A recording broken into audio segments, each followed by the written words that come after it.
In the name of the Father, and of the Son, and of the Holy Spirit. Hail Mary, full of grace, the Lord is with thee.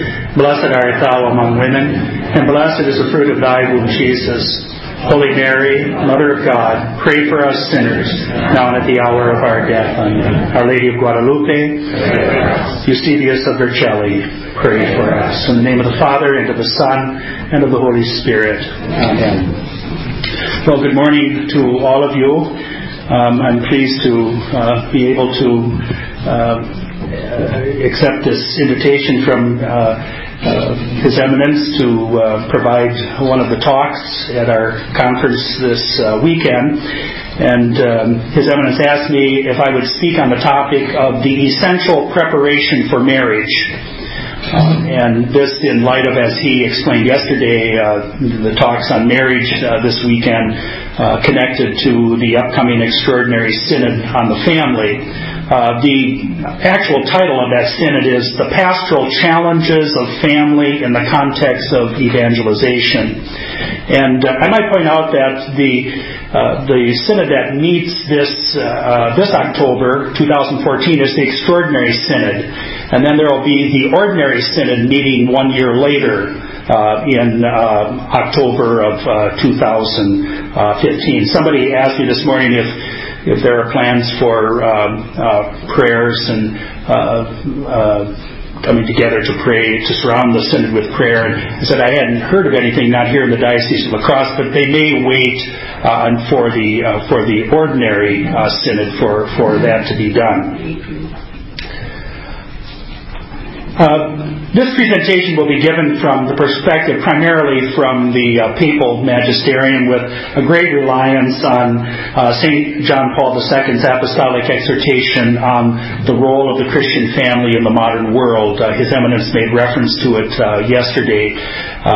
It was promulgated in 1981. It had been many years since I had read it, and for this presentation I went back and I reread it, and I second what the Cardinal said yesterday. It is as if it speaks to present-day realities.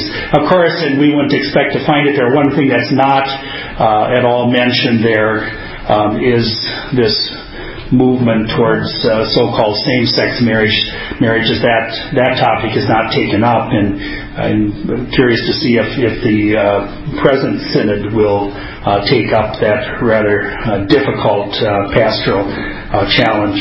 Also, too, I'm using St. John Paul II's letter to families.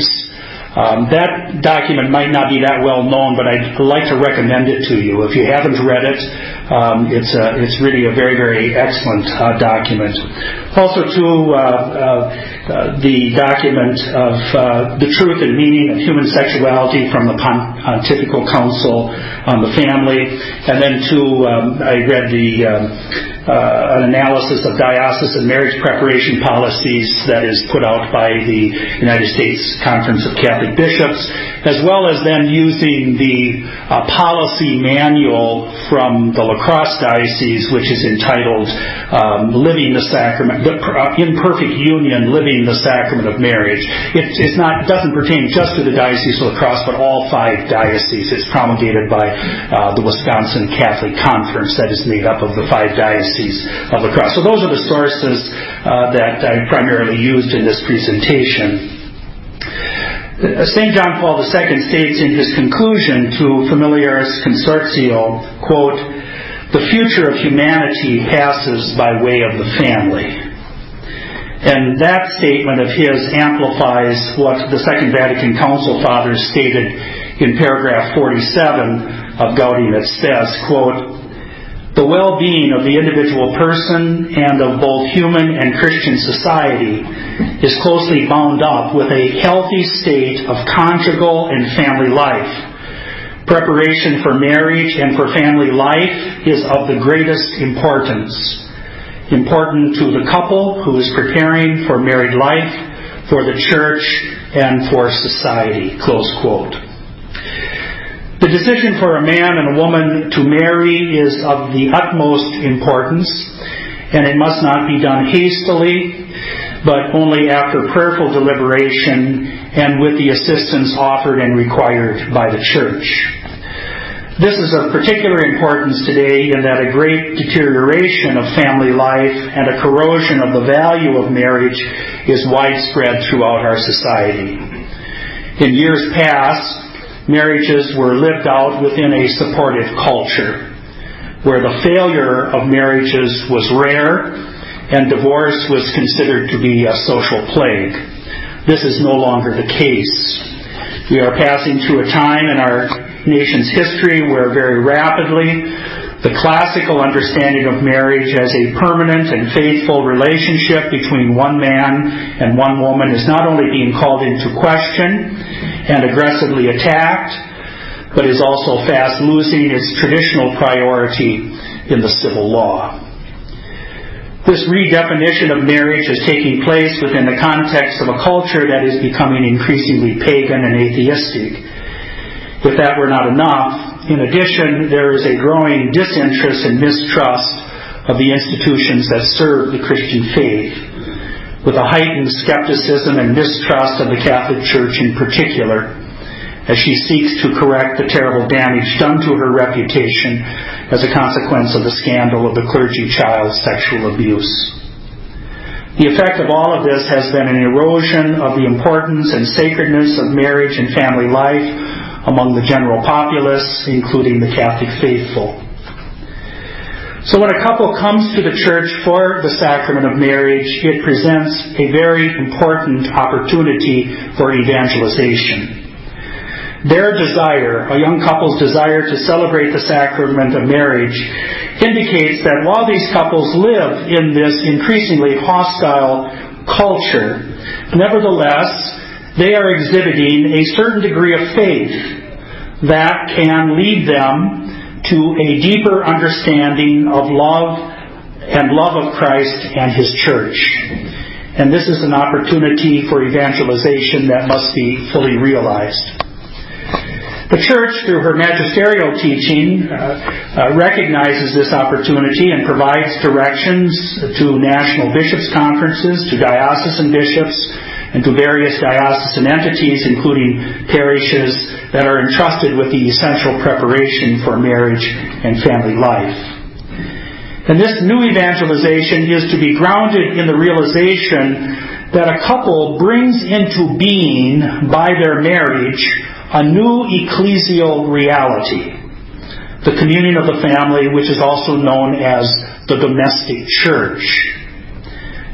Quote from Familiaris Consortio, paragraph 21. Conjugal communion constitutes the foundation on which is built the broader communion of the family, of parents and children, of brothers and sisters with each other, of relatives and other members of the household. The Christian family is called to experience a new and original communion which confirms and perfects natural and human communion. The Christian family constitutes a specific revelation and realization of ecclesial communion, and for this reason, too, it can and should be called the domestic church. Close quote. And here I would just offer a personal reflection from my own pastoral ministry as a parish priest. I think I have found this to be a very, very positive way to talk to young couples when they come for marriage, to talk to them about the fact that they are going to form what the church herself calls a domestic church. And often couples will come with a little bit of suspicion based on what I just mentioned, a little suspicion about, church, the institutional church. But when I talk with them about the fact that they are going to form a church with their marriage, and if God blesses that marriage with children, that they are going to be an expression, a true and legitimate expression of the church called the domestic church, I have found them to respond very positively to that concept. It's like, well, we can get involved in this game. They seem to be kind of messing it up there on the diocesan level, but here's an opportunity for us, and that's what I try to kind of probe with them. You bring a new freshness, to the experience of church with your marriage and with your family. And I think if we can kind of hook them there, then of course, the domestic church cannot exist without being involved with the parish church, which is the church that's made up of many domestic churches, many families. So immediately it moves them in that direction of the parish church, and through the connection with the parish church, then of course they're connected with a particular church, which is called the diocese, and then the universal church. I think all of us, we have a particular love for our diocesan church and the universal church, our parish church. That can't be assumed with young people today. They have a kind of I have found anyway, there's a kind of a suspicion. They keep a kind of a distance. They're unsure if they, not all couples, of course, but many who come are, that they want their marriage to take place in the church, but as far as being committed to it and loving the church, that's not a priority for them. Preparation of a couple for marriage begins with the degree of faith that they possess.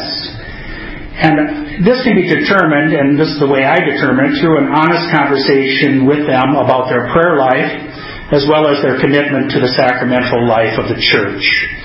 And if their faith is weak or it's non-existent, then this must be addressed. This is from Familiaris Consortio, paragraph 68, quote, "In fact, the faith of the person asking the church for marriage can exist in different degrees, and it is the primary duty of pastors to bring about a rediscovery of this faith and to nourish it and bring it to maturity," close quote.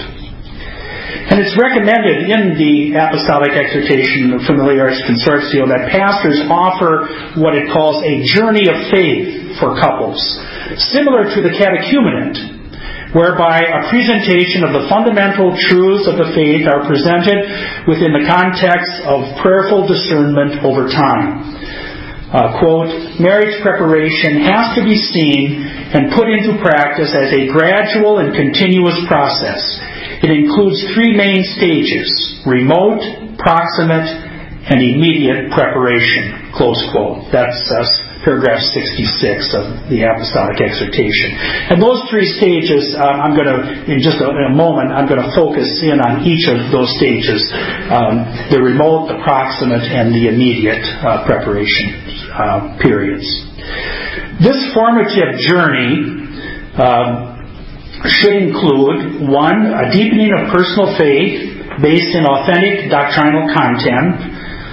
2nd, rediscovery of the value and the necessity of the sacraments. And thirdly, a personal relationship with Christ through prayer.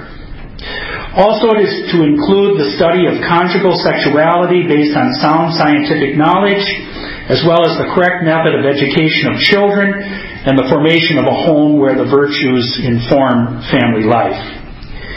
It should be noted that by describing marriage preparation as a journey, that journey does not come to an end with the celebration of the rite of marriage, but it continues on in and through family life. St. John Paul II specifically addresses those situations that are not infrequently encountered by pastors when a couple comes for marriage preparation and either one or both of them possess minimal faith and minimal understanding of the content of the faith. He indicates that while these persons are, and these are his words, imperfectly disposed, they are to be welcomed and encouraged to engage in the journey that will eventually lead to the celebration of marriage. Pope John Paul II explains why pastors are not to turn away from marriage those who are imperfectly disposed. Quote from paragraph 68. "The sacrament of matrimony has this specific element that distinguishes it from all the other sacraments. It is the sacrament of something that was part of the very economy of creation. It is the very conjugal covenant instituted by the Creator in the beginning. Therefore, the decision of a man and woman to marry in accordance with this divine plan, that is to say, the decision to commit by their irrevocable conjugal consent their whole lives in indissoluble love and unconditional fidelity, really involves, even if not in a fully conscious way, an attitude of profound obedience to the will of God, an attitude which cannot exist without God's grace. They have thus already begun what is in a true and proper sense a journey towards salvation. Close quote. I think that's a rather profound statement, profound insight regarding the sacrament of marriage. The Holy Father then goes on to address another situation that many pastors encounter with couples, that being that they often approach marriage more for social reasons than they do for religious or spiritual reasons. Again, he cautions pastors not to judge negatively a couple who presents themselves for marriage motivated by reasons that are more social than religious. And I quote, "It is true that in some places engaged couples ask to be married in church for motives which are social rather than genuinely religious. This is not surprising. Marriage, in fact, is not an event that concerns only the persons actually getting married. By its very nature, it is also a social matter, committing the couple being married in the eyes of society. It therefore goes without saying that social as well as personal motives enter into the request to be married in church. Nevertheless, it must not be forgotten that these engaged couples, by virtue of their baptism, are already really sharers in Christ's marriage covenant with the church, and that, by their right intention, they have accepted God's plan regarding marriage, and therefore at least implicitly consent to what the church intends to do when she celebrates marriage. Thus, the fact that motives of a social nature also enter into the request is not enough to justify refusal on the part of the pastors." You'll find that in paragraph 68. Now, that having been said, the Holy Father does acknowledge those difficult situations when a couple will not be admitted to marriage. Quote, "However, when in spite of all efforts, engaged couples show that they reject explicitly and formally what the Church intends to do when the marriage of baptized persons is celebrated, the pastor of souls cannot admit them to the celebration of marriage. In spite of his reluctance to do so, he has the duty to take note of the situation and to make it clear to those concerned that in these circumstances, it is not the Church that is placing an obstacle in the way of the celebration that they are asking for, but themselves." Close quote. Now, I'll just use that kind of as a preface to then going into more specific matters of preparation, those three stages of preparation that St. John Paul II mentioned in paragraph 66. And those stages, again, are remote, proximate, and immediate. And these stages are not rigidly defined either in relation to the age of the participants nor in relation to the duration of each stage. Rather, they're useful for determining where the different content of preparation is made available. So, first, the remote preparation. This preparation takes place within the family in which a person grows to maturity as a young adult. This includes infancy, childhood, and adolescence, and takes place within the family, the domestic church. The domestic church possesses a necessary relationship to the church where Christ is encountered in the sacraments, that being the particular church of the diocese, or as it's expressed in the parish. Also, the particular church of the diocese and the parish assists parents of the domestic church with the formation and education of their children through the Catholic school that the parish may provide and religious education.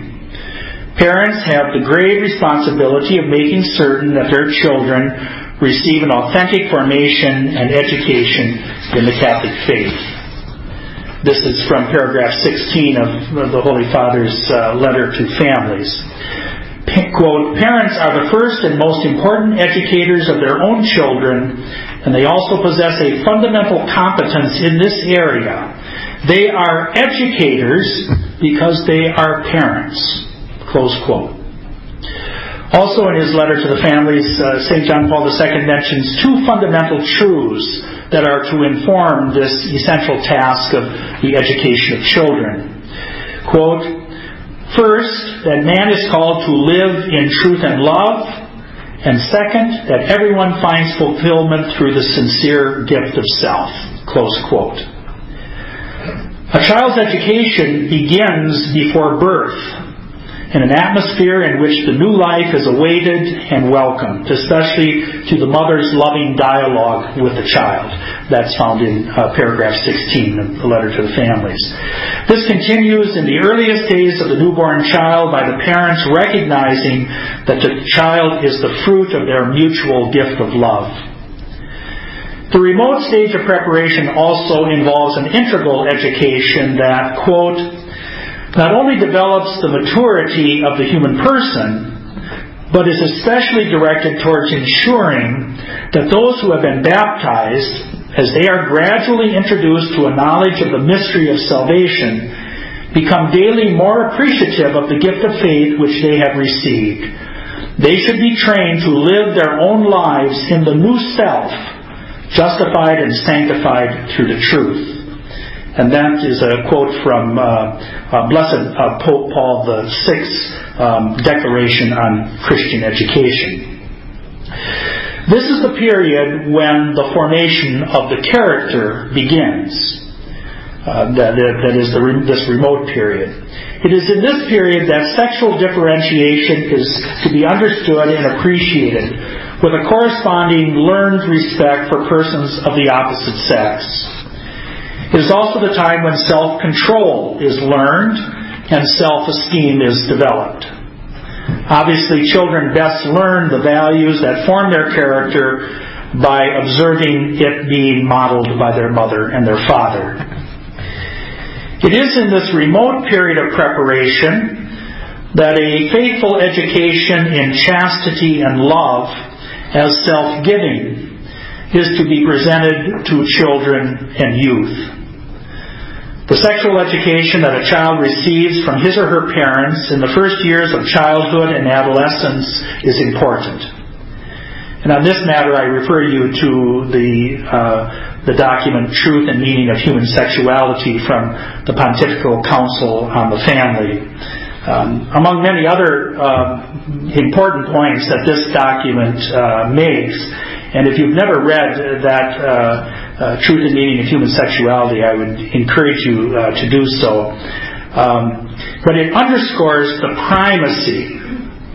primacy of parents in providing their child's education in sexuality, which often involves delicate and sensitive matters.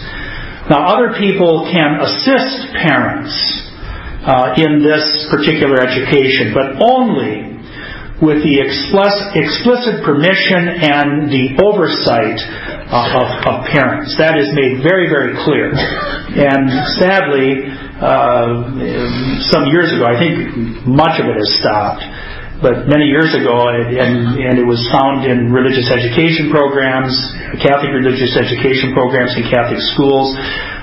There were textbooks that were published that presented very, very sensitive and delicate information, and parents were not, in some cases, were not allowed to opt their children out of it because it was kind of under the purview of pastors who said, well, we kind of know what's best from a Catholic perspective for your children, and so there's nothing going on here that is wrong or indelicate and so forth. It was false. In fact, it was really scandalous.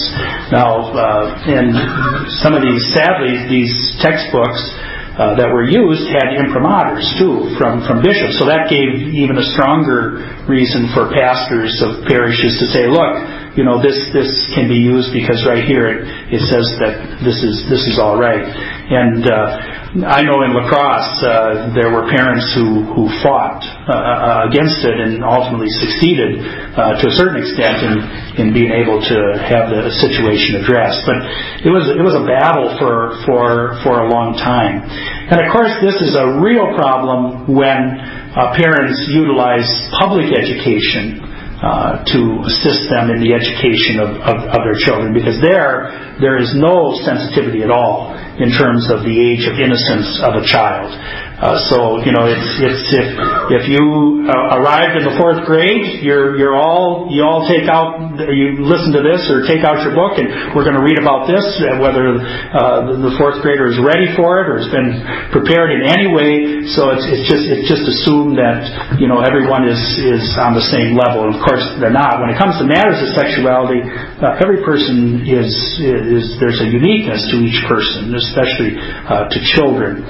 And you parents know that one of your children who maybe was 10 or 11 years old would be ready for a discussion about certain matters, but not your second child who's 10 or 11, they're not ready yet. Well, who is able to determine that? Who's able to know those children the best? But the parents. Parents are the ones who know that. And this, the truth and meaning of human sexuality clearly states that. It's got you might say, the anthropology correct. And so if any of you are running into this, in your diocese or parish or so forth, you should read this document and try to bring it to bear on the situation. This remote preparation includes parents instilling within their children the ability to make right judgments regarding the hierarchy of values needed in choosing what is offered within the popular culture. Children must be taught by their parents to possess the ability to critically judge their surroundings, as well as to possess the wisdom and courage of living in the world without belonging to the world. A rightly formed conscience must be instilled in children and youth. And parents can and should expect assistance from their pastors in carrying out this important duty.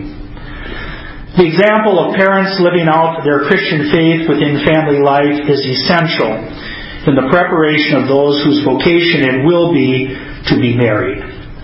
Most important is their realization that the human love shared between their parents and within the family is a sharing in as well as a sign of the love that eternally exists between Christ and the Church. Now, I could say much more about this remote period of preparation, but to be fair to the other 2 periods of preparation, I need to move on. Suffice it to say that young people will be best prepared for marriage and family life when they grow up in a family where the love of God through prayer and the sacramental life has priority, where they witness their parents truly loving one another, and where they have received a Christian education and formation in the faith and the virtues. With the deterioration of the classical expression of the family, this remote preparation is greatly challenged. Now, the proximate preparation.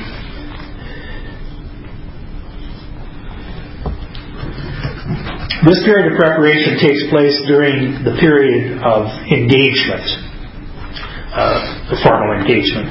It consists of specific courses offered by the Church in the diocese or in the parish. It is distinguished from immediate preparation, which is usually consecrated during the final meetings between the engaged and the celebrant, and possibly others who are assisting the couple at the time of the celebration of the sacrament. It is most beneficial if the proximate preparation period begins 12 to 18 months before the celebration of marriage. The minimum amount of time for this preparation is 6 months, according to our diocesan policy. And I think that's fairly uniform throughout the Church, or at least in the United States, that you have to present yourself at least a minimum of 6 months prior to the celebration of marriage. In this period, it is important for those preparing for marriage to indicate that marriage is truly their life's vocation. During the remote preparation period, young people should have been encouraged to discern their God-given vocation through their own prayerful discernment and with the help of the Christian community, and above all with the assistance of their pastors. This discernment is to have taken place before any commitment is made to get engaged. So young people should have been encouraged to reflect very deeply on whether or not God is calling them to perhaps the consecrated life or to the priesthood. During this period, discernment of the maturity of each of the individuals in terms of their ability to enter into a meaningful relationship with one another through genuine friendship and dialogue is to take place. And there are various instruments available in the form of inventories that can be used for this discernment. The one that is used here in the Diocese of La Crosse is called FOCUS, F-O-C-C-U-S, the acronym for Facilitating Open Communication, Understanding, and Study. And these diagnostic instruments will often involve other married couples or individuals who assist in discussing the results of that inventory with the couple. I just listed so that you might know, some of you might be very familiar with this, some of you may not, the categories that are covered in this FOCUS inventory or interview. They are lifestyle expectations, friends and interests, personality match, personal issues, communication, problem solving, religion and values, parenting issues, extended family issues, sexuality issues, financial issues, readiness, marriage covenant. And then there's also questions for if there's an interfaith marriage or it's a second marriage. I find this FOCUS instrument to be helpful. And I go over, I know a lot of people turn it to priests, and there's nothing wrong with that, turn it over to couples to discuss the results with the couples, but I do it personally. First of all, it's a way for me to really focus in with the couple on things where I might sense that there's some issues that need to be discussed. The other thing I find about this FOCUS interview, couples like it. So they have to go into separate rooms and they have to take it, and it's 160 questions. They fill in these little dots, and then when they come back the next time, I have it scored for them, and they're actually excited. They want to, first of all, they want to know about themselves, and then they want to know about their future spouse. And they often say, during the week, waiting for the results, they would come out, now, what did you answer for that question? What did you answer for this question? And there's just a good, healthy curiosity and desire to want to know themselves and the other. So I find it to be a very helpful tool. Young people need to become aware of any psychological and or emotional shortcomings that they may have, especially in their ability to relate to others, and any forms of selfishness that can take away from making a total commitment of self-giving. Today, as we know, there is a plague of various addictions that needs to be talked about, such as alcohol, drugs, gambling, pornography, inordinate buying and selling. And that's why I like to go over those the results of that FOCUS with the couples myself, because I want to probe where I might sense, and I just come right out and ask couples, what kind of drinking do they do? I ask them, have you ever been drunk? Oh, they kind of laugh, and so forth. Oh yeah, when I was in college, I used to do crazy things. Well, I want to know, have those crazy things ended? And it really requires, and I always point out to them that what goes on here between us, it's with very strict confidentiality. So I'm not going to, you talk about something here, I'm not going to go and talk to the police about it if you're telling me that you've used drugs, illegal drugs in the past and so forth, or I'm not going to go and tell your parents or something like that. But we need to have a very, very frank and open discussion about these things. And sometimes I have found that, the couples are finding out sometimes new things about the other. One is finding out something new about the other, and that's it's important for them to know. Also, too, and this was brought up to us. I wasn't completely surprised by it, but he went on to make a very firm point about this. And the fathers who are here from the diocese might remember this. I think it was during Priest Unity Days when Bishop Callahan, he was talking about preparation for marriage. He was talking about the importance of talking to couples about their previous sexual experiences, with other persons. That most couples are coming in with that kind of experience, and I had just simply asked, and I don't like to probe into all kinds of things, but I asked them, have you talked to each other about, do you know who you've been with, and that this person's been with, and that person's been with, and how long, and so on, what went on? I feel that they just simply need to know that there's just a matter of health, in terms of the communicable diseases that are spread, with multiple partners and so forth. I mean, a person has a right to know whether or not they could possibly be infected by their future spouse. So anyway, it is a kind of a delicate conversation, but I think it's one that has to be done. Also, the scandal of cohabitation and the sin of premarital sexual activity, fornication, must be dealt with forthrightly during this period of preparation. And I don't have time in this address to talk that much about cohabitation. However, I want to point out what the diocesan guidelines for the Wisconsin Conference says about cohabitation. It notes that it makes note of the fact that cohabitation does not do away with the right to marry. And this is from the Clergy Guide of Imperfect Union, Living the Sacrament of Marriage. Quote, if the couple cannot or will not separate, preparation is to continue. However, a delay must be advised if the couple does not show sufficient awareness of the essential commitments of marriage.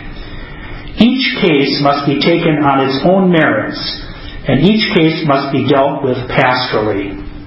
Cohabitation in itself is not a canonical impediment to marriage. While canon law never supersedes conscience, those priests or deacons who choose not to witness the marriage of cohabitating couples must realize they do not have canon law to support them. If a priest or deacon cannot, in conscience, continue with the marriage, he is to refer the couple to another priest or deacon. Close quote. I'm going to, I think, ask his eminence about that. If canon law does not support a priest in terms of anyway, that's another matter. During this proximate period of preparation, couples are to come to a greater awareness and understanding of God's plan for marriage and the family. This is to include an understanding that conjugal love is total, exclusive, faithful, and fruitful. This involves education and formation concerning freedom of consent as the foundation of their union, the unity and indissolubility of marriage, the conjugal act with its requirements and ends, the concepts of responsible parenthood, and the proper education of children. It is in this period when the engaged couple is to become informed concerning natural methods for the regulation of fertility. It is on this point that we can also witness it's on this point that we can witness an important intersection between the formation that is done in the remote period and with this proximate period, in that the virtue of chastity that an individual is to be practicing in his or her youth now provides the foundation to practice periodic continence within their marriage. By teaching the regulation of birth through a moral means, natural family planning, another opportunity for evangelization presents itself. And I require all of my couples to take the course in natural family planning, and it's made easier now because you can take the course, a certified course, online, which young couples like to do. They have all this social media savvy, and so they do that. And I use it as a point of evangelization. I think couples come, not only do they come with a suspicion of the church at times, but they also come with a heightened desire to take care of our environment. Yeah, that's a good thing. And very often they're suspicious of chemicals, that are being poured into the environment and so forth. And so I speak about it in those terms of, what about the chemicals going into the environment of your body? And what is that doing? And what if you knew that there is something natural that doesn't require that? And I see them, they listen. And to point out to them that this is based, and this is another important thing, because there's this false dichotomy that many young people are living with. Especially if they've gone through university courses and so forth, that faith and reason are diametrically opposed, and so religion is the enemy of science. I mean, that's just presumed in most college courses. And so couples kind of come with that this faith stuff, this religion stuff, that's over here, and then science is over here. So you say that here is the church using the best science, and this is what is going to be imparted to you is knowledge of your bodies, knowledge of how the fertility cycle works. And this is something, once you learn it, that's the nature of knowledge. It doesn't cost you anything anymore. You've got it for the rest of your life if you keep it up and keep refreshing it, rather than having to constantly go over to Planned Parenthood and buy all of this expensive stuff that you put into your bodies or place between the two of you. However, speaking about natural family planning, it must be presented from the perspective of marriage chastity and not simply from lessons in anatomy or biology. So, while you can speak about what I just talked about in I think a rather convincing and fresh way to young people, you do have to talk about the fact that this involves the virtue of chastity. And so the presentation on natural family planning must include the discussion that they are to practice chaste natural family planning, meaning that abstinence must be faithfully embraced and not gotten around by sinful behaviors such as masturbation or sodomy or withdrawal. Also, too, natural family planning cannot be used for selfish purposes by the couple, choosing to use it in order to close themselves off to bringing forth new life. A couple is supposed to have a good reason why they are not going to utilize the opportunity for fertility. There have been comparative studies done regarding the use of natural family planning and the use of artificial birth control, and one that was done by a Mercedes Wilson is one that I often use in my homilies, in marriage homilies.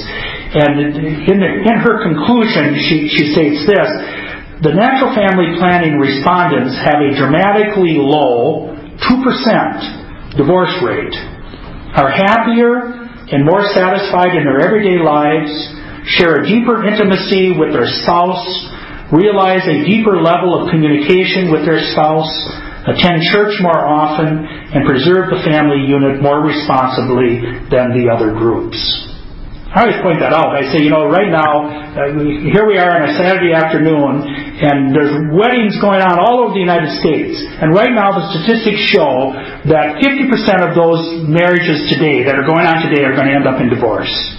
Now, here is something that's telling you that 2 out of 100 end up in divorce.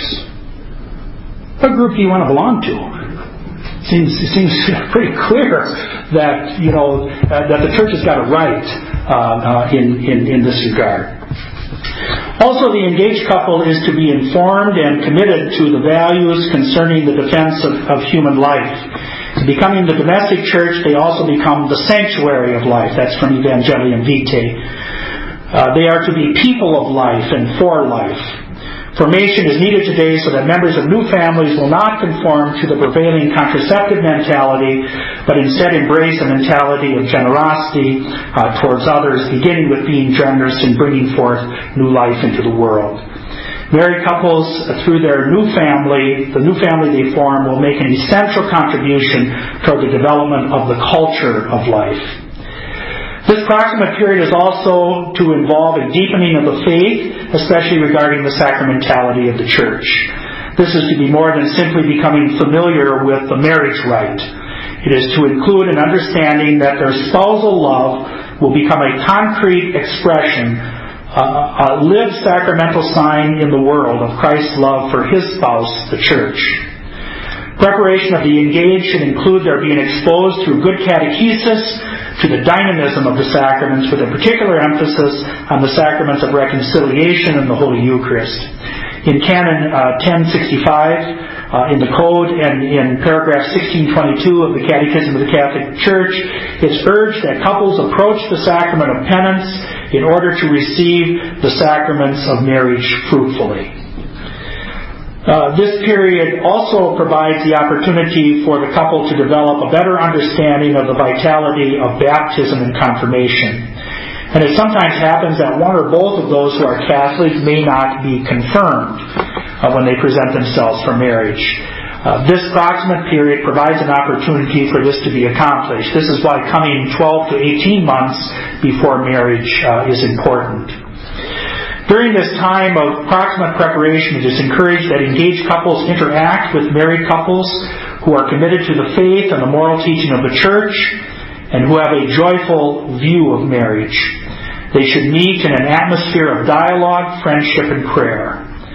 And this can happen, for example, through what is known as the couple-to-couple program, where a young engaged couple is assigned to a married couple, and they meet together over a series of meetings to prepare for their marriage, as well as what is known as pre-Cana, which is a day-long period of prayer, teaching, and couple-to-couple interaction. Finally, a recommendation that is promoted in the Wisconsin Catholic Conference Marriage Policy Manual is the using of the order for the blessing of an engaged couple, which can be done by a priest or a deacon at Mass, or it can be done by a layperson outside of Mass.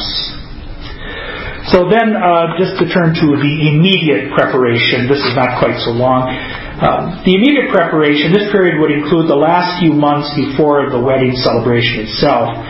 Provided that a suitable preparation has been carried out in the proximate formation period, the immediate period of preparation would consist of a synthesis of the doctrinal, moral, and spiritual content of the proximate period, filling in any gaps that may exist.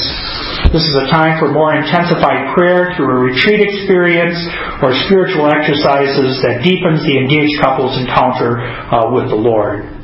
This period is when the liturgical preparation takes place for the celebration of the rite of marriage.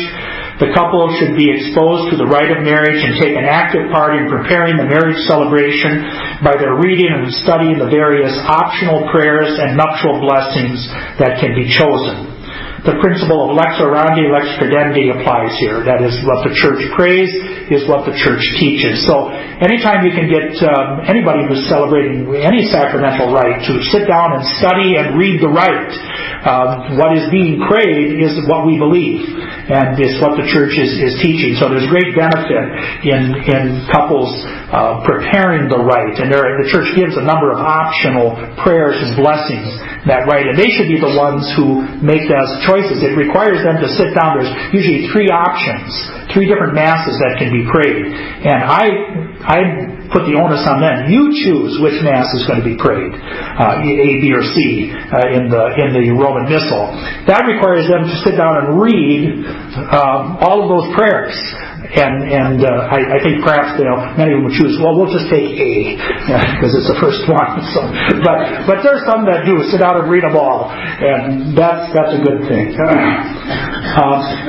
Their involvement in planning the nuptial celebration are opportunities for them to become more familiar with the sacramental dimension of the Church. They are, after all, the ministers during the rite of marriage, in that they are not married by the priest or the deacon, but they confer upon each other the sacrament of marriage by expressing their consent before the church, who is represented by the celebrant, who is either a bishop, priest, or deacon.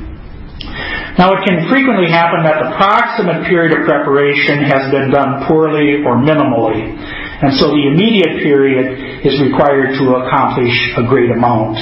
That's especially true if there has been very little, if any, remote preparation. And very often that's the case. Young couples are coming, and often they are coming from homes that have experienced divorce, where they've moved back and forth, growing up, visiting mom, visiting dad here. That whole remote preparation that I talked about, where you observe the fidelity of your parents and so forth. All of that is missing. All of that is missing, and now they come, and there they are, and you as a pastor or pastoral team have to address this. When a couple comes 6 months prior to their wedding date with little or no understanding of the various aspects of marriage, but they do come positively disposed toward receiving the sacrament, they should not experience any kind of rejection. Those in charge of assisting them, particularly the pastors, simply must work harder. And that's the case. It's extra work with those couples. Now, I'm going to go just to the rehearsal. There's many different things that could be talked about in this immediate period, but the rehearsal can also be an opportunity for evangelization with those to be in the wedding party as witnesses, for them to understand that they are there for more than just a juridical act, but as representatives of the Christian community. Now, witnesses of marriage do not have the same requirements as godparents and like at baptism and sponsors at confirmation. So they are witnesses, and therefore they do not have to be in full communion with the church. And so it is during the rehearsal that I always find out kind of where people are at in terms of who are Catholic and who are not. Because I want to take the time at the rehearsal to explain to them why they are not going to be admitted to Holy Communion. And I tell you, I've been 30 years a priest, and it's been the last 10 years that I finally, I think, figured out a way to explain this to couples without them kind of rolling their eyeballs saying, well, you're just elitist. You Catholics are just elitist. You Catholics are just inhospitable, because we go to other churches and they invite us up and so forth. So here's my little thing that I use. I say, it is out of respect of your religion that you are not invited up to receive Holy Communion. Because when you come and receive Holy Communion, in the Catholic faith, when you present yourself for Holy Communion, you are publicly professing that you believe and accept everything that the Catholic Church teaches, believes, and accepts. In other words, if you go to Holy Communion tomorrow at the Mass, you are going to be making a public proclamation that you are a Catholic. Well, that's not true. That's not true. So it's out of respect of the fact that you are a Methodist. I'm respecting the fact that you are a Lutheran or a Methodist or a Baptist by not inviting you up to Holy Communion. They kind of sit there and they seem to get it. Anyway, it seems to make an impression on them.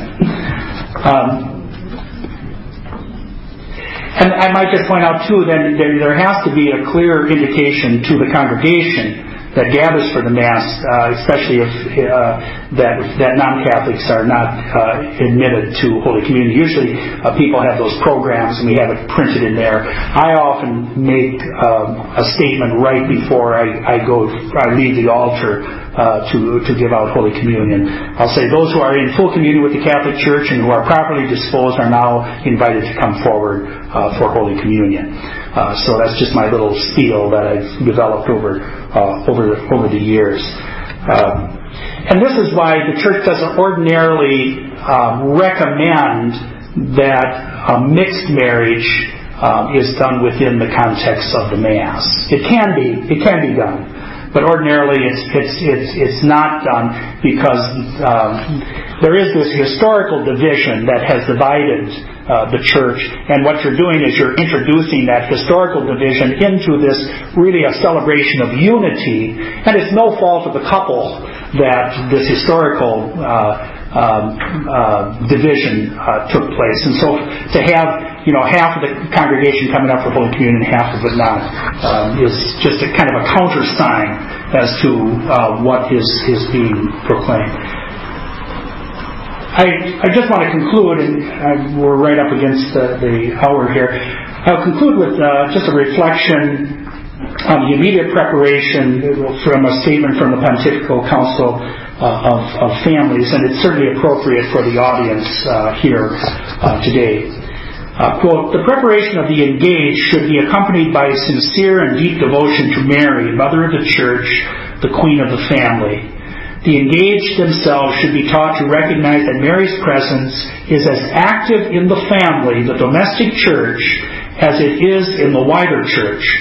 Likewise, they should be taught to imitate Mary in her virtues. Thus, the Holy Family, the home of Jesus, Mary, and Joseph, makes the engaged discover how sweet and irreplaceable education in the family is." And that final statement, how sweet and irreplaceable education, is a quote from Pope Paul VI, Blessed Pope Paul VI, at his discourse at Nazareth. Now, I'm just going to take 2 minutes and make some practical suggestions to Marian catechists. You've listened to this very patiently, so what do we do? Well, you can see how critical it is, marriage preparation is, because it's at the heart of the family, and the family is the way of civilization, is what St. John Paul II states, and rightfully so. So if there's a place that we want to dig in as Marian catechists to try to do something that's going to affect some good in the church and the wider society, it's right here. Well, I think in that remote preparation, and His Eminence mentioned it last evening, the home study course. I mean, if we can get the home study course being done in the homes, there you have a good piece of that remote preparation taking place. Imagine moms and dads taking the home study course. Well, if they're doing a home study course and children are going to school and they're doing homework at the same time parents are doing home study course, I mean, you can see how that's going to galvanize the family together, and the interest that the children are going to take in that. Mom and dad are studying. They're studying their faith. I mean, that's going to be a lifelong memory, and that's going to make a deep effect. So anything that we can do to promote the home study course within families, I think is a very good thing. Also, being involved in pro-life work and witnessing publicly to life is very, very important in terms of the family, marriage and family. Also, the promotion of chastity programs within your parish or especially within youth ministry. Should just inquire as to what is being taught to the youth. Is anything being taught to the youth in regards to the youth gatherings? Is it all just social? I mean, that's a very, very important part of youth gatherings, that you go out and hike and you can go and do things that are physical and fun and so forth. That's a time that young people are rambunctious and so forth. But there's also a time when you sit down and you have some very, very serious talks and discussions, and chastity should be part of it. If you can become part of a pre-Cana group in your parish or in your deanery or in your diocese, now that requires your spouse being part of that. That's a very, very important thing, because you have to have couples in pre-Cana who are living according to the Church's teaching on all aspects of sexuality. That you must have that present in those couples, or otherwise you end up with a counter witness. Also, to prepare couples for, I talked about the engagement blessing. I mean, as a pastor, I'd love for somebody to come and say, "Hey, Father, I'd be willing to meet with if you've got a list of those who are going to be, who are engaged and who are receiving marriage preparation, I'd be willing to meet with them and kind of find out a time when they all can show up on which Sunday Mass, and then you can have the blessing of them." Something like that would be a big help. Promotion of natural family planning programs, and possibly even becoming a certified counselor yourself. And then finally, defending the sacredness and the integrity of marriage whenever and wherever possible. And so we have to fight mightily in the face of all of these aberrations that are taking place in terms of marriage and family life. So That brings to a conclusion my presentation. I hope there was something there that is able to help you a little bit. Thank you.